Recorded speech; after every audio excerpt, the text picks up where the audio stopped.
Welcome guys, welcome back to the channel. Y'all remember this car? Yes, still in my stall, wasting my time, wasting my space. All right, yes, that is bad, guys. But to my surprise, guys, guess what I have over here? I have a box sitting over here. So let's go through this box. Oh no, I don't think I had serpentine belt in my estimate. Look at that freaking belt. Maybe I can squeeze it on there. Sometimes they'll go a little extra on the estimate. But guys, look at that. Look at that belt. So the big question come up to me from the writer. Do you think the engine's bad? Engine damage? You will not know, guys. You will not know. Now, what I'm going to do to try to avoid installing parts that may go to waste, I'm going to put the belt on it and start it up. What I'm going to look at is engine vacuum. Okay, engine vacuum, pretty much a good indication that everything is breathing, everything is fine. Okay, if I don't feel a miss and I got 19 to 21 inches of vacuum, the engine was spared. How you say that? Yes, I know what I'm talking about. So knowing that, now some say that's double working, but I wouldn't. It's fairly easy, guys, to take this belt off.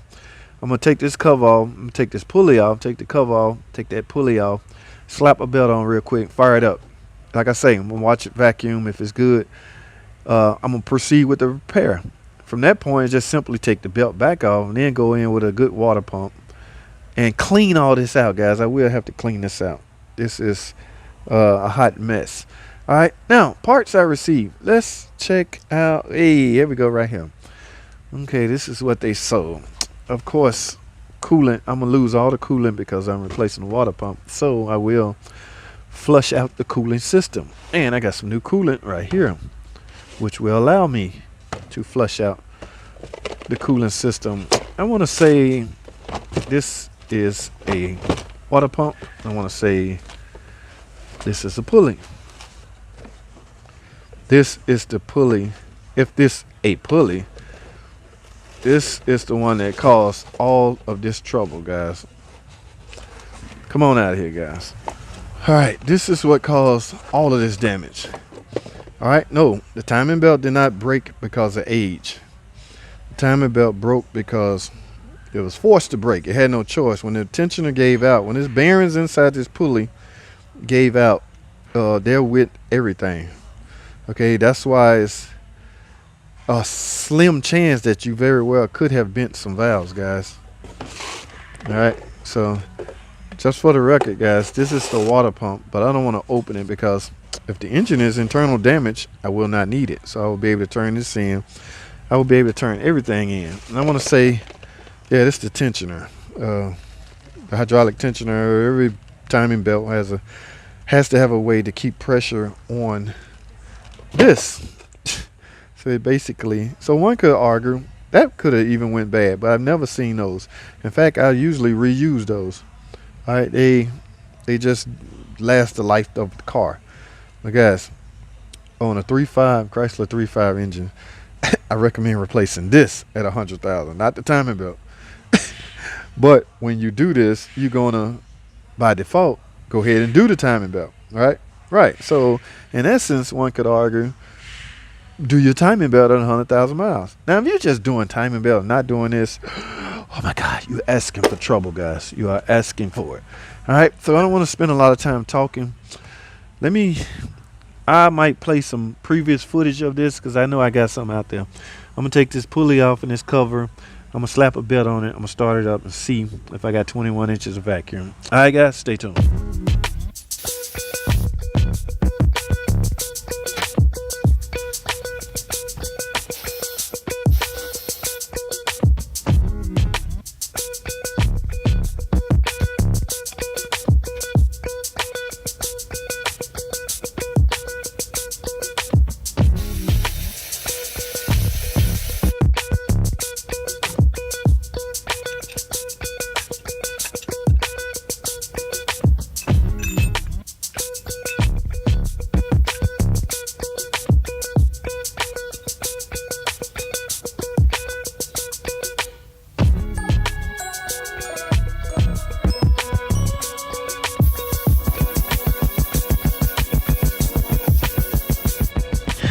Alright guys, as you can see, I got the timing belt on there real quick. Remember I told you I'm not going to change the water pump until I find out the engine was sparred, or it didn't fail.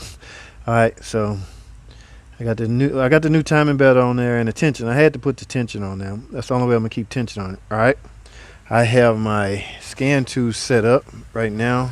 Okay, what I want to look at is a map vacuum. Okay, when I start it up, if I got close to 20 inches of vacuum, 18, 19, something like that, the engine is good, guys. So let's do this. Let's go start it up. See what happens. Here we go.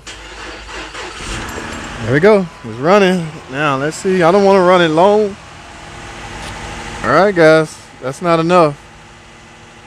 I need to see close to 17, 18. Come on baby, give me some more. Now the check engine light is on, but that's because I have things unplugged. Okay, it's because, alright, here we go baby. If I see 18, I'm shutting it down because I am there. Guys, I'm closing in. Here we go. Here we go. I'm closing in on 18 inches of vacuum. That lets me know. There we go, guys. So, to me, this is my threshold. All right. Everybody had their own threshold. Now I'm up to 19. I saw 19. Yes, guys. All right. Let me shut this off. Because remember, I don't have nothing on. No alternator or anything running. All right, guys. That's just a little verification test I do for my own peace of mind. All right. And I found out that the engine should be all right. As far as bent valves, remember guys, the timing belt was shredded. All right, so yes, there's a chance if the car is running out of time, it could hit the piston. A piston can come up and smack the valves because it's out of time. It doesn't know what's open or what's closed. But due to my test, now again, some people will call this double work. Guys, this is fairly easy. And sometimes you may have to do that just to give yourself a peace of mind, guys. Nothing like me going up to them after I done put all this on. I'm sorry, man. Bent valve, gonna need an engine.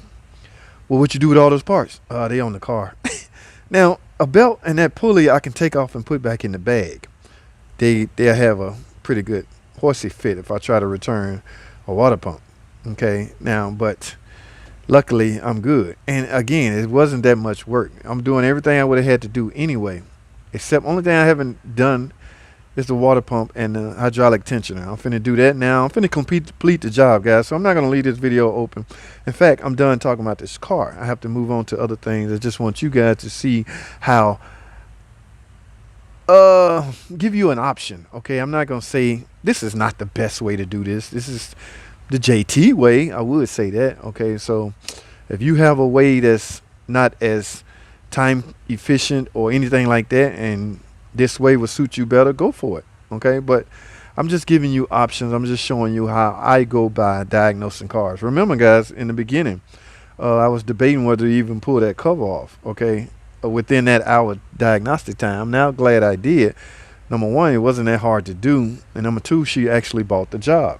Okay, so that's it, guys. Man, I appreciate you guys watching, man. I'm gonna finish this up, no big deal. Put the pulley on, put the covers on. First I'm gonna put the water pump on, guys. That's no big deal. Please don't make me replace this water pump. Look at that. It's just 1 2 3 4 5 6 7 bolts holding it on them. You're gonna lose some coolant. Put the new one on in this place. Go back in with that hydraulic tensioner at the bottom. Put the belt back on. Put the car back in time, guys. Always make sure you in time. All right, these little marks right here, if you don't know where the timing mark should be, please look it up. All right, that is crucial. So that's all I have. Thanks for watching. Comment, subscribe. I'll see y'all in the next video.